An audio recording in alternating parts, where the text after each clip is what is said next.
आज मी तुम्हा सर्वांसाठी नारळी भात दाखवते।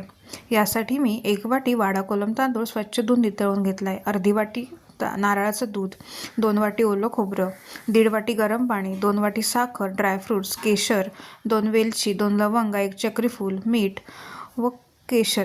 यानंतर पॅनमध्ये तूप तापलं की त्यावर 2 लवंगा, 1 वेलची, 1 चक्रीफूल परतवून त्यावर नितळवलेले तांदूळ परतायचे।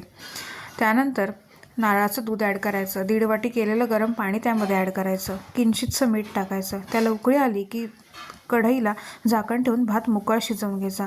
असा मस्तपैकी भात मोकळा शिजला जातो। यानंतर त्यामध्ये 2 वाटी साखर घालायची। साखरेचं प्रमाण तुम्ही कमी जास्त आवडीनुसार घेऊ शकता। यानंतर त्यामध्ये 2 वाटी ओलं खोबरं खोवलेलं ते ॲड करायचं। ते एकजीव करून झालं की त्यावर तुपात परतवलेले ड्रायफ्रुट्स ॲड करायचे। यानंतर पाव चमचा वेलची पावडर ॲड करायची। ती सर्व एकजीव करून झालं की त्यामध्ये केशर घालायचं। तुम्हाला आवडत असल्यास कलर घालायचा।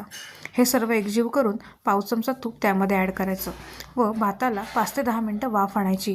असा मोकळा लुसलुशीत गोड नारळी भात तयार होतो। असा एकदा नक्की करा, तुम्हाला नक्कीच आवडेल। व आपल्या चॅनलला फॉलो व सबस्क्राईब करायला विसरू नका। धन्यवाद।